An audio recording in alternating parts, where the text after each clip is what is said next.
ರಾಷ್ಟ್ರೀಯ ಪಕ್ಷಗಳ ಸಮರ ಈಗ ಪೊಲೀಸ್ ಠಾಣೆ ಮೆಟ್ಲೇರಿದೆ. ಸಿಎಂ, ಡಿಸಿಎಂ ಹಾಗೂ ಸಚಿವರನ್ನೇ ಗುರಿಯಾಗಿಸಿಕೊಂಡು ಸ್ಕ್ಯಾಮ್ ಲಾರ್ಡ್ ಎಂದು ಉಲ್ಲೇಖಿಸಿ ಬಿಜೆಪಿ ಪೋಸ್ಟ್ ಮಾಡಿದೆ. ಇದು ಕಾಂಗ್ರೆಸ್ಸಿಗರನ್ನ ಕೇಳುವಂತೆ ಮಾಡಿದೆ. ಮಾನಹಾನಿಕರ ಪೋಸ್ಟ್ ಎಂದು ಉಲ್ಲೇಖಿಸಿ ಸೈಬರ್ ಕ್ರೈಂ ಪೊಲೀಸ್ ಠಾಣೆಯಲ್ಲಿ ದೂರು ದಾಖಲಿಸಿದೆ. ಕೇಂದ್ರ ಕಾಂಗ್ರೆಸ್ ಸಮಿತಿಯನ್ನು ಪ್ರತಿನಿಧಿಸುವ ಕೆಳೇರ ತಂಡವು ದೂರು ನೀಡಿದೆ. ಕರ್ನಾಟಕವನ್ನು ಲೂಟಿ ಮಾಡುವಲ್ಲಿ ಸರ್ಕಾರ ಭಾಗಿಯಾಗಿರುವಂತೆ ಸಾರ್ವಜನಿಕರಲ್ಲಿ ತಪ್ಪು ಚಾಪು ಮೂಡಿಸಲು ಪ್ರಯತ್ನಿಸುತ್ತಿದೆ. ಪೋಸ್ಟ್ ರಾಜಕೀಯ ಟೀಕೆ ಎಂಬುದನ್ನು ಮೀರಿ ವ್ಯಕ್ತಿತ್ವವನ್ನು ಅವಹೇಳನ ಮಾಡುವ ವ್ಯವಸ್ಥಿತ ಪಿತೂರಿಯಾಗಿದೆ. ಇಂತಹ ಪೋಸ್ಟ್ಗಳ ವಿರುದ್ಧ ಕಠಿಣ ಕ್ರಮ ಕೈಗೊಳ್ಳಬೇಕು ಅಂತ ದೂರಿನಲ್ಲಿ ಉಲ್ಲೇಖ ಮಾಡಲಾಗಿದೆ. ಕಾಂಗ್ರೆಸ್ ಬಿಜೆಪಿ ಇಬ್ರು ಸೇರ್ಕೊಂಡು ಸೋಷಿಯಲ್ ಮೀಡಿಯಾದಲ್ಲಿ ಈ ಆದ್ ಬೀದಿಲಿ ಮಾತಾಡೋರ್ಗಿಂತ ಕೆಟ್ಟದಾಗಿ ಮಾತಾಡ್ತಾ ಇದ್ದಾರೆ. ಆ ಮಟ್ಟಿಗೆ ಕೆಳ ಅಂತ ಕೇಳಿದ್ಬಿಟ್ಟಿದ್ದಾರೆ. ದುರಂತ ಇದು. ಬಿಜೆಪಿಯ ಸ್ಕ್ಯಾಮ್ ಲಾರ್ಡ್ ಪೋಸ್ಟರ್ಗೆ ಡಿಸಿಎಂ ಡಿಕೆಶಿ ಕೆಂಡಾಮಂಡಲರಾಗಿದ್ದಾರೆ. ಶಿವಮೊಗ್ಗ ನಗರದಲ್ಲಿ ಮಾತನಾಡಿದ ಡಿಕೆ ಶಿವಕುಮಾರ್, ಬಿಜೆಪಿ ಹಗರಣಗಳನ್ನ ಬಯಲು ಮಾಡೋಣ, ಕೋವಿಡ್ ಸೇರಿದಂತೆ ಅನೇಕ ಆರೋಪಗಳಿವೆ, ರಾಜಕೀಯ ಮಾಡಬೇಕಲ್ಲ ಅಂತ ಮಾಡ್ತಿದ್ದಾರೆ, ನಾವು ಅವುಗಳನ್ನ ಬಯಲು ಮಾಡೋಣ ಅಂತ ಡಿಕೆ ಶಿವಕುಮಾರ್ ಗುಡುಗಿದ್ದಾರೆ.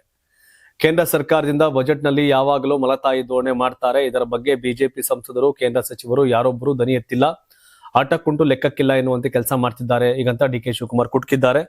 ಇಷ್ಟು ದಿನ ಏನ್ ಮಾಡ್ತಿದ್ರಿ? 3 ವರ್ಷ ಆಯ್ತಾ ಬಂತಲ್ಲ. ಒಳಕ್ ಹಾಕ್ತೀನಿ 40% ಸರ್ಕಾರ ಪೇ ಸಿಎಂ ಅಂತೆಲ್ಲ ಕ್ಯಾಂಪೇನ್ ಮಾಡಿ ಒಬ್ಬನ ಒಳಗಡೆ ಹಾಕಕ್ಕಾಗ್ಲಿಲ್ಲ ಕಾಂಗ್ರೆಸ್ ಸರ್ಕಾರಕ್ಕೆ. ಈಗೇನೋ ಕೋವಿಡ್ ಅವು ಇವು ಅಂತಾರೆ. ಏನಾಗಿದೆ ಮಣ್ಣು ಎಲ್ಲ ಅಡ್ಜಸ್ಟ್ಮೆಂಟ್ ಗಿರಾಕಿಗಳು ಅಂತ ಅನ್ಸುತ್ತೆ ಜನಕ್ಕೆ. ಇವರು ಕಳ್ರು ಅವರು ಕಳ್ರು ತೇಗ್ತಾವ್ರೆ ಅಂತ ಅನ್ಕೋತಾರೆ ಜನ. ಮಹಾರಾಷ್ಟ್ರ ಡಿಸಿಎಂ ಆಗಿದ್ದ ಅಜಿತ್ ಪವಾರ್ ನಿಧನದ ಬೆನ್ನಲ್ಲೇ ಉತ್ತರಾಧಿಕಾರಿ ಯಾರೆಂಬ ವಿಷಯ ಹೆಚ್ಚು ಪ್ರಸ್ತಾಪವಾಗ್ತಾ ಇದೆ. ಅಜಿತ್ ಪತ್ನಿ ಸುನೇತ್ರಾ ಎನ್ಸಿಪಿಯ ನಾಯಕತ್ವ ವಹಿಸಿಕೊಳ್ಳುವುದರ ಜೊತೆಗೆ ಡಿಸಿಎಂ ಹುದ್ದೆಯನ್ನು ಅಲಂಕರಿಸಬೇಕು ಅಂತ ಒತ್ತಾಯ ಕೇಳಿ ಬರ್ತಿದೆ. ಒಂದು ವೇಳೆ ಸುನೇತ್ರಾ ಪವಾರ್ ಆಫರ್ ನಿರಾಕರಿಸಿದ್ರೆ ತಾಂತ್ರಿಕ ತೊಂದರೆ ಅಥವಾ ರಾಜಕೀಯ ಪರಿಗಣನೆಗಳಿಂದಾಗಿ ಆಯ್ಕೆ ಸಾಧ್ಯವಾಗದಿದ್ರೆ ಆ ಜಾಗಕ್ಕೆ ಟ್ರಬಲ್ ಶೂಟರ್ ಖ್ಯಾತಿಯ ಪ್ರಫುಲ್ ಪಟೇಲ್ ಆಯ್ಕೆಯ ಸಾಧ್ಯತೆ ಇದೆ.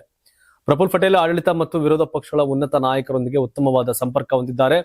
ಬಿಜೆಪಿ ನಾಯಕರೊಂದಿಗೆ ಉತ್ತಮ ಬಾಂಧವ್ಯ ಇಟ್ಕೊಂಡಿದ್ದಾರೆ. ಅತ್ಯಂತ ಪ್ರಭಾವಶಾಲಿ ಮತ್ತು ಅನುಭವಿ ನಾಯಕ ಆಗಿರೋದ್ರಿಂದ ಪ್ರಫುಲ್ ಪಟೇಲ್ ಹೆಸರು ಕೇಳಿ ಬರ್ತಾ ಇದೆ. ನೋಡಿ, ಅಜಿತ್ ಪವಾರ್ ನಿಧನ ನಂತರ ಯಾರೋ ಮತ್ತಾರೋ ಅವ್ರ ವೈಫ್ ಮತ್ತೊಬ್ಬರ ಅಂದಾಗ ಲೈಕ್ ನಾಯಕ ಆದ್ಮೇಲೆ ಮತ್ತೊಬ್ಬ ನಾಯಕ ಬೇಕೇ ಬೇಕಾ ಪಾರ್ಟಿಗೆ. ನೋಡ್ಬೇಕೇನಾಗತ್ತೆ ಅಂತ. ಯಾರಾಗ್ತಾರೆ ಎಂಎಲ್ಎ ಅಭ್ಯರ್ಥಿ 2028 ಶೀಘ್ರದಲ್ಲೇ. ಪ್ರತಿದಿನ ಒಂದೊಂದು ಕ್ಷೇತ್ರದ ಟಿಕೆಟ್ ಆಕಾಂಕ್ಷಿಗಳ ಸಂಪೂರ್ಣ ಮಾಹಿತಿ ಪೊಲಿಟಿಕಲ್ ಜರ್ನಲಿಸ್ಟ್ ಕೆಎಂ ಶಿವಕುಮಾರ್ ಅವರಿಂದ. ಕರ್ನಾಟಕದ ನಂಬರ್ 1 ಡಿಜಿಟಲ್ ಮೀಡಿಯಾ ನಿಮ್ಮ ನೆಚ್ಚಿನ ಕರ್ನಾಟಕ ಟಿವಿಯಲ್ಲಿ ಮಾತ್ರ. ನೀವು ಸಣ್ಣ ಆಗ್ಬೇಕಲ್ವಾ? ಅದು ಒಂದು ಉತ್ತಮ ಆಹಾರದಿಂದ ಸಣ್ಣ ಆಗ್ಬೇಕಲ್ವಾ? ಪ್ರತಿದಿನ ನಮ್ಮ ಜೀನಿ ಸ್ಲಿಮ್ ನ ಯೂಸ್ ಮಾಡಿ ಯಾವುದೇ ಸೈಡ್ ಎಫೆಕ್ಟ್ ಇಲ್ದಂಗೆ ನೀವು ಸಣ್ಣ ಆಗ್ತೀರಾ.